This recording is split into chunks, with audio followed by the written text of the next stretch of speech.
你敢信吗？美国11名顶尖涉密科学家在短短3年内，要么神秘失踪，活不见人，死不见尸，要么离奇死亡，死得不明不白，没有一个有合理的官方解释。更吓人的是，这些人全是狠角色，涉及美国航空航天、核能、UFO 这些顶级敏感领域，手里攥着的可能是能颠覆人类认知的秘密。最近，白宫都急了，川普总统也要求要全面调查，但至今连个水花也没有。你肯定要问，这到底是巧合，是有人故意灭口，还是真的是外星人出手了，不让人类知道太多？今天我们就来扒一扒，看看到底是怎么回事。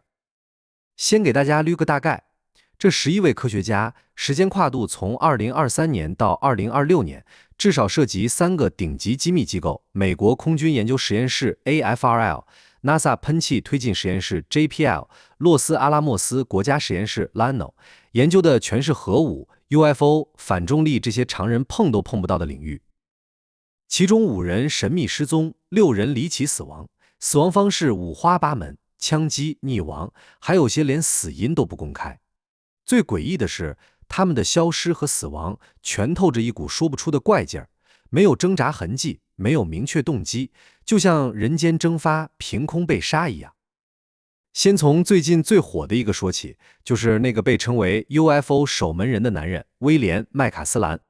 这个老爷子68岁，是美国空军退役少将，以前主管美国空军研究实验室 AFRL， 手里握着的全是美国最尖端的航空航天和机密武器技术，那可是真正的实权人物。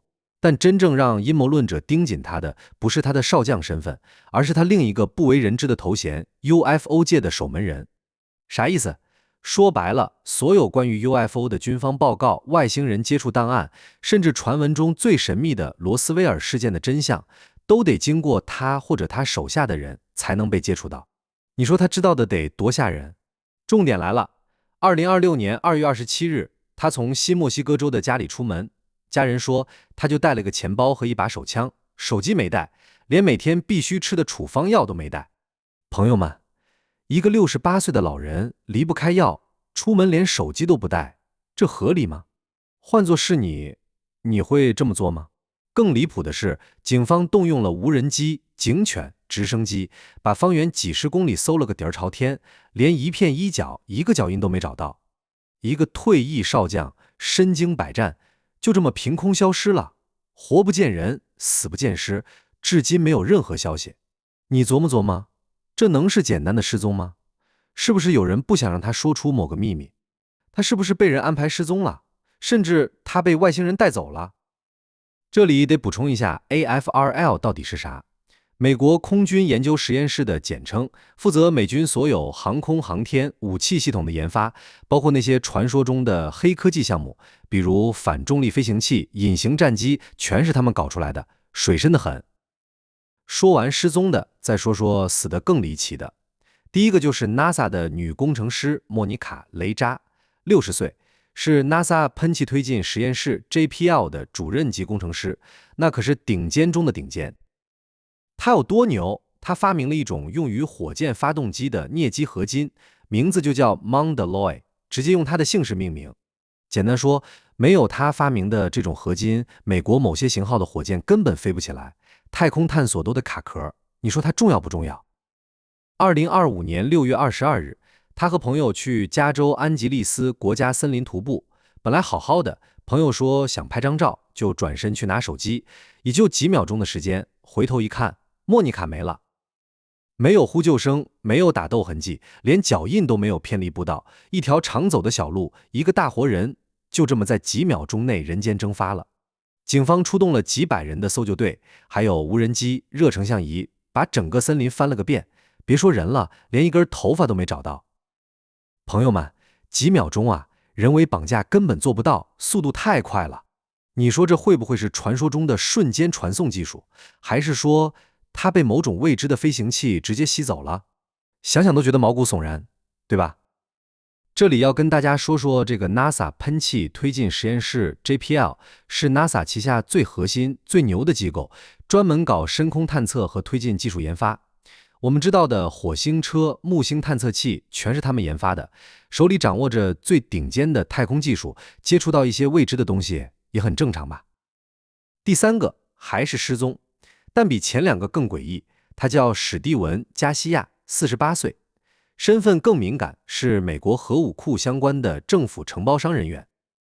可能有人不懂什么是核武库承包商，说白了就是负责维护、升级美国核弹头的技术专家。他手里的安全许可等级比很多将军都高，能接触到美国核武库的核心机密，知道美国有多少核弹，威力多大，怎么升级，这些都是顶级机密。2025年8月，他从家里徒步离开。重点来了，他什么都没带，没带手机，没带钱包，没带车钥匙，甚至连家里的汽车都没开，就穿着一双徒步鞋走进了新墨西哥州的荒野，再也没有回来。一个48岁的成年男性，身体健康，不带任何通讯工具，不带1分钱，徒步走进荒野，这合理吗？换作是你，你会这么做吗？更奇怪的是，他的家人说，他出门前没有任何异常，没有留遗嘱，没有情绪低落，也没有债务纠纷，就像平常出门散步一样，这太诡异了吧？你有没有想过，他是不是接触到了某些不该看的东西？核武库和 UFO 之间会不会有什么关联？其实早有传闻，美国很多核武器基地上空都曾多次出现 UFO， 最著名的就是1967年的马尔姆斯特罗姆空军基地事件。UFO 出现在核导弹基地上空，导致多枚导弹同时失效，当时轰动一时，至今都是谜。第4个还是失踪，他的职位听起来不起眼，但手里的机密一点都不少。他叫梅丽莎·卡西亚斯，53岁，是洛斯阿拉莫斯国家实验室的行政秘书。别以为行政秘书就是端茶倒水、整理文件的，在洛斯阿拉莫斯国家实验室，这个职位可不一样。要知道，洛斯阿拉莫斯是美国核武器的诞生地，是曼哈顿计划的大本营，美国第1颗原子弹就是在这儿搞出来的。而梅丽莎拥有的是高级安全许可，这意味着她能接触到核武器的设计图纸、材料、数据，甚至是核试验的报告，这些都是能影响国家安全的顶级机密，比很多科研人员知道的都多。2025年6月26日，他也在新墨西哥州失踪，他的车就停在路边，个人物品全在车上，手机、钱包、背包都在，就人不见了，就像凭空消失了一样，至今杳无音信。你说这会不会是有人想从他手里获取核武机密，还是他知道了一些实验室地下深处的秘密？有传闻称，洛斯阿拉莫斯实验室的地下有专门研究非地球技术的部门，也就是研究外星人技术的。他是不是无意中发现了什么？这里特别要说说这个洛斯阿拉莫斯国家实验室 LANO， 它是美国核武器的研发和存储核心，也是传闻中逆向工程外星技术的地点之一。很多关于 UFO 的秘密研究都被传在这里进行，水比 AFRL、JPL 还深。讲完失踪的，再讲惨死的。这个是被枪杀的，是麻省理工学院的等离子体物理学家努诺·洛雷罗，47岁，妥妥的顶尖学霸，在全球等离子体物理领域都有话语权。可能有人不懂等离子体物理是什么，简单说就是研究物质的第4态。我们知道的固态、液态、气态之外就是等离子体，这种状态占可见宇宙的 99% 以上。太阳就是一团巨大的等离子体。重点来了，掌握了等离子体技术，就等于掌握了核聚变、反重力推进，甚至是某些 UFO 的飞行原理。你说他研究的东西是不是太敏感了？2025年12月，他在马萨诸塞州的家中遭枪击身亡。凶手是谁？至今没有任何线索，警方也没有公布任何嫌疑人，就像一场无头案。一个研究等离子体的顶尖科学家在家中被枪杀，没有抢劫痕迹，没有私人恩怨，你说谁会杀他呢？是不是他正在接近某个突破性发现，比如可控核聚变的真正实现？一旦实现，人类的能源问题就彻底解决了。或者他发现了 UFO 推进系统的物理原理，触碰到了某些人的利益。一般人都不知道，很多 UFO 目击报告里都提到 UFO 有发光外壳，而且能无声飞行。有研究认为，这其实和等离子体包裹物体的特性高度吻合，也就是说 UFO 的飞行可能真的用到了等离子体技术，而努诺正好是这个领域的顶尖专家。你说这巧合吗？第6个也是被枪杀的，是加州理工学院的天文学家卡尔·格里尔迈尔。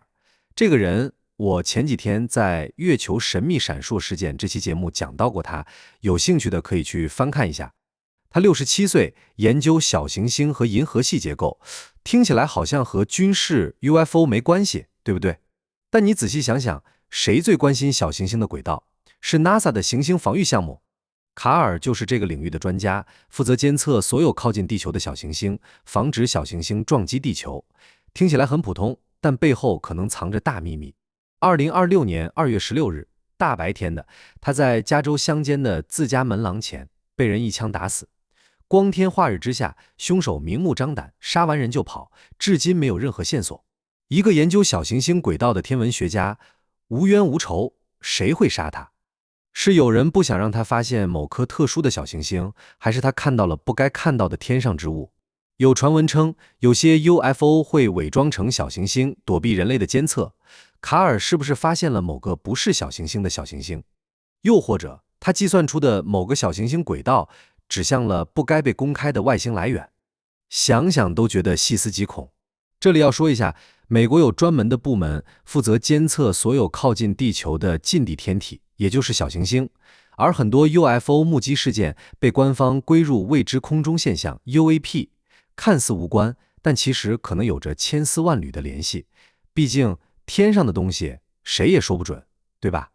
好了，上面这6位重点人物讲完了，剩下的还有5人。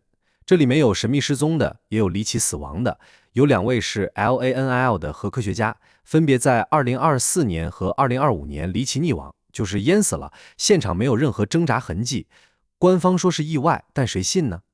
还有3位分别来自 AFRL 和 JPL， 都是涉密工程师，在2023年到2024年之间陆续失踪，和前面几位一样，活不见人，死不见尸。现在你肯定会问，这11位科学家之间真的有联系吗？官方说没有，全是巧合。但你觉得11个顶尖涉密科学家在3年内接连出事，全是巧合？反正我不信。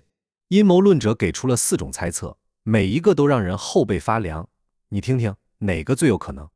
第一种猜测，外星人清理门户。这些科学家都接触过外星技术或者外星人的情报，外星人不想让人类知道太多，不想让人类的科技发展太快，于是就直接带走了他们，要么用超自然手段让人瞬间消失，要么制造意外，让他们看起来像是正常死亡。听起来很离谱，对不对？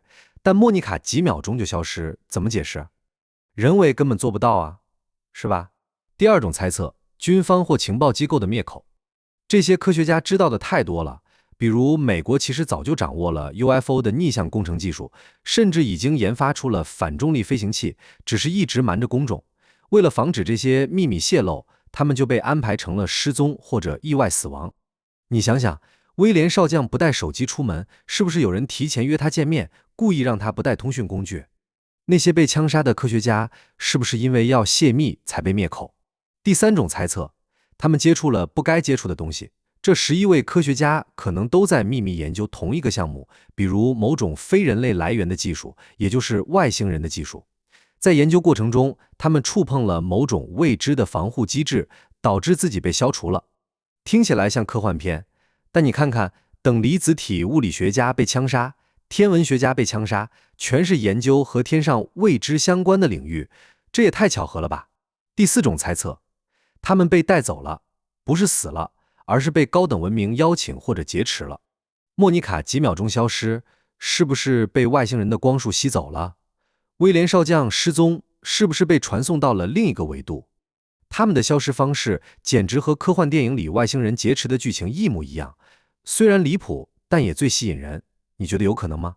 当然，以上全是阴谋论和猜测，官方至今没有给出任何确切的结论。白宫和 FBI 的调查也还在进行中，但这么久了，一点进展都没有，难免让人多想。但有一件事是确定的，这11位科学家都是各自领域的顶尖大脑，他们研究的东西关乎人类的未来，关乎我们对宇宙的认知，甚至关乎我们从未知道的真相。朋友们，看到这里，你心里有自己的答案了吗？你觉得这11位科学家到底经历了什么？是单纯的巧合，是军方的灭口，还是外星人真的来了？评论区告诉我你的脑洞，看看谁的猜测最离谱，也最有可能。